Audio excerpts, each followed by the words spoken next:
Hi dears, എല്ലാവർക്കും പുതിയ വീഡിയോയിലേക്ക് സ്വാഗതം.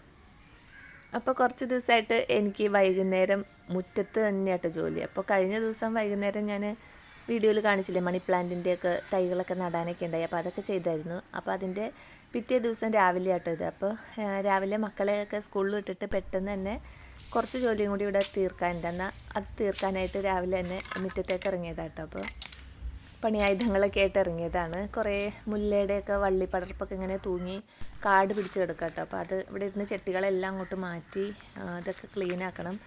കുറേയൊക്കെ വെട്ടിക്കളയണം. ഇവിടെ ചെടികൾ ചെത്തിയൊക്കെ ഒന്ന് ഒതുക്കി കെട്ടി അതും വെച്ചിട്ടുണ്ട്.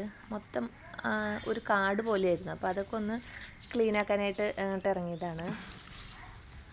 അങ്ങനെ കൊമ്പ് വെട്ടിക്കൊണ്ടിരിക്കുമ്പോൾ ഒരു സീതപ്പഴം ഉണ്ടായിട്ട് ആ കൊമ്പയിൽ ഞാൻ കണ്ടില്ല. കൊമ്പ് വെട്ടിയ കഴിഞ്ഞപ്പോഴാണ് അവിടെ ഒരു പഴം നിൽക്കുന്നത് കണ്ടത്. അതാണെങ്കിൽ ഒരു ഭാഗം ആയിട്ടില്ല, മൂത്തിട്ടില്ല, ഒന്നും ആയിട്ടില്ല. അതിന് നമുക്ക് കഴിക്കാനൊന്നും കിട്ടിയില്ല. അപ്പോൾ പിന്നെ അതങ്ങോട്ട് കളഞ്ഞു. പിന്നെ ഇവിടെ മൊത്തം ഒന്ന് അടിച്ചെടുക്കാം കേട്ടോ. അപ്പോൾ ഇവിടെയൊക്കെ നിറയെ ഒച്ചാണ്. ഈ പേരയുടെയും മൊത്തത്തിൽ കരിയിലുണ്ട്. സീതപ്പഴത്തിൻ്റെ ഇലയും മുല്ലയുടെ ഇലയും എല്ലാം ഇങ്ങനെ കിടക്കുമ്പോൾ ഒച്ചുകൾക്ക് നല്ല സുഖമാണ്. ഇങ്ങനെ ഈർപ്പം തങ്ങി അവർക്ക് അതിൻ്റെ അടിയിൽ ഒളിച്ചൊളിച്ചിരിക്കും. അപ്പോൾ ഇങ്ങനെ എല്ലാം ഇടയ്ക്കൊന്ന് മാറ്റി മൊത്തം അങ്ങോട്ട് ക്ലീൻ ആക്കിയിട്ട് ഞാൻ കുമ്മായി ഇട്ട് കൊടുക്കും. അപ്പോൾ കുറേ നാളത്തേക്ക് ഒച്ചിൻ്റെ ശല്യം ഉണ്ടാവില്ല കേട്ടോ.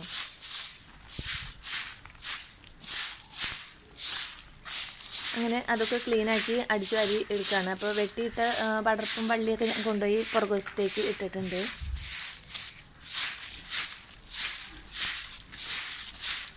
പിന്നെ ഇവിടെ കുറച്ച് പുതിയ ചെടികൾ ഞാൻ വേറെ പിടിപ്പിച്ചിട്ടുണ്ട്. അപ്പോൾ അത് ഇങ്ങോട്ട് കൊണ്ടുപോയി വയ്ക്കുക. ഇവിടെ ഇരുന്നതെല്ലാം അലമ്പായി പോയിട്ടുണ്ട്. അപ്പോൾ നല്ലത് നോക്കി ഇവിടെ സെറ്റ് ചെയ്യണം.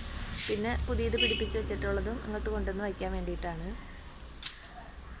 അങ്ങനെ അവിടെയൊക്കെ ക്ലീനാക്കലൊക്കെ കഴിഞ്ഞ് പിന്നെ കുമ്മായം എടുത്തുകൊണ്ട് വന്നിട്ടുണ്ട്. ഈ കുമ്മായം കൊണ്ടാണ് ഞാൻ പിടിച്ച് നിൽക്കുന്നത് കേട്ടോ. അപ്പോൾ കഴിഞ്ഞ വീഡിയോ ഇട്ടപ്പോൾ ഇങ്ങനെ ഉപ്പിട്ടാൽ പോരെ ഒച്ച പോകുന്നൊക്കെ പറഞ്ഞ് കുറേ കമൻറ്റ് ഉണ്ടായിട്ട്, ശരിയായിട്ട് ഉപ്പിട്ടാൽ ഒച്ച ചാവും. പിന്നെ എന്താ കുഴപ്പമെന്ന് വെച്ചാൽ നമ്മൾ ഇപ്പോൾ ചെടിച്ചട്ടിയുടെ ഉള്ളിലൊക്കെ ഉപ്പിരിക്കുമ്പോൾ അവിടെ കൊണ്ടുപോയിട്ട് ഉപ്പിട്ട് കഴിഞ്ഞാൽ ആ ചെടി ഉണങ്ങിപ്പോകും കേട്ടോ. ഉപ്പ് ചെടികൾക്ക് ഉണക്കിന് ആണത്. ഇപ്പോൾ നിലത്ത് നിൽക്കുന്ന ചെടികളിലേക്കായാലും ഉപ്പ് ചാടിക്കഴിഞ്ഞാൽ അത് ഉണങ്ങിപ്പോകും. അപ്പോൾ ഉപ്പിടുമ്പോൾ സൂക്ഷിക്കണം. ചെടി നമുക്ക് ഒച്ചിനെ വേറൊരു സ്ഥലത്തേക്ക് മാറ്റി വെച്ചിട്ട് ഒച്ചിൻ്റെ ദേഹത്ത് മാത്രമായിട്ട് ഉപ്പിടുകയാണെങ്കിൽ ഒച്ച് ചത്തുപൊക്കോളും. അതല്ലാതെ ചെടിച്ചട്ടിയിലേക്കൊന്നും കൊണ്ടുപോയി ഉപ്പിടരുത്, ആ ചെടിയെ ഉണങ്ങിപ്പോവും.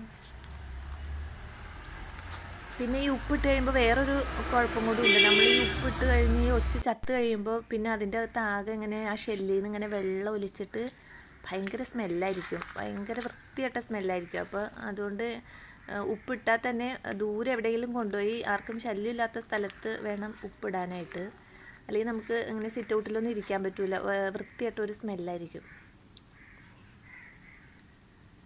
അങ്ങനെ പുതിയ പ്ലാന്റ്സിനെയൊക്കെ ഞാനിവിടെ സെറ്റ് ചെയ്തിട്ടുണ്ട് കേട്ടോ. ഒരു 2 ടൈപ്പ് കോളിയസ് പ്ലാന്റും ഉണ്ട്. പിന്നെ വേറെ ടൈപ്പ് ഇത് എപ്പോഴും ഇവിടെ പൂവുണ്ടായി ഞാൻ കാണിച്ചു തന്നിട്ടുണ്ടല്ലോ, ഈ കോളിയസിൻ്റെ ഇപ്പുറത്ത് നിൽക്കുന്നത്. അതിൻ്റെ പേര് മറന്നുപോയി.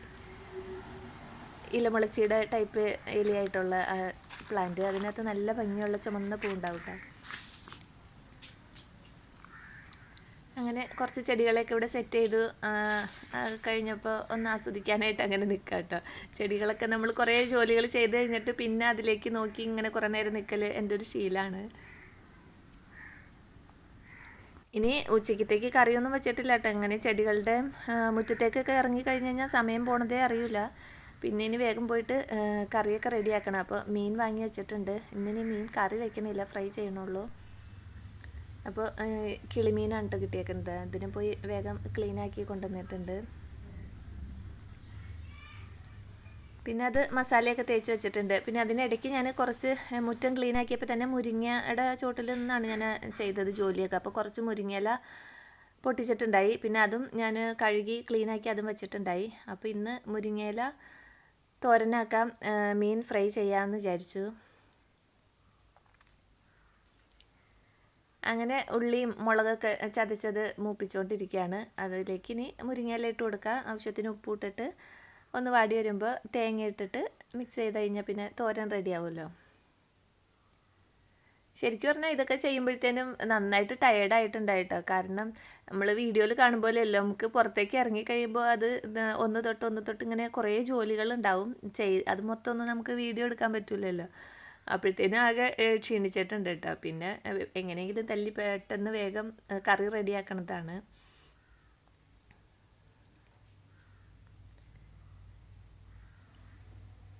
അങ്ങനെ തോരൻ്റെ കാര്യങ്ങളൊക്കെ ഇവിടെ റെഡി ആയിക്കൊണ്ടിരിക്കുന്നുണ്ട്. പിന്നെ അതിൻ്റെ കൂടെ ഞാൻ അപ്പുറത്ത് അടുപ്പത്ത് മീൻ ഫ്രൈ ചെയ്യാനും ഇട്ടിട്ടുണ്ട് കേട്ടോ. അങ്ങനെ ഫ്രൈയും അവിടെ റെഡി ആയിക്കൊണ്ടിരിക്കുകയാണ്. അപ്പോൾ ഇന്ന് ഇതൊക്കെയാണ് വിശേഷങ്ങൾ. വീണ്ടും അടുത്ത വീഡിയോയിൽ അടുത്ത വിശേഷങ്ങളുമായിട്ട് വരാം.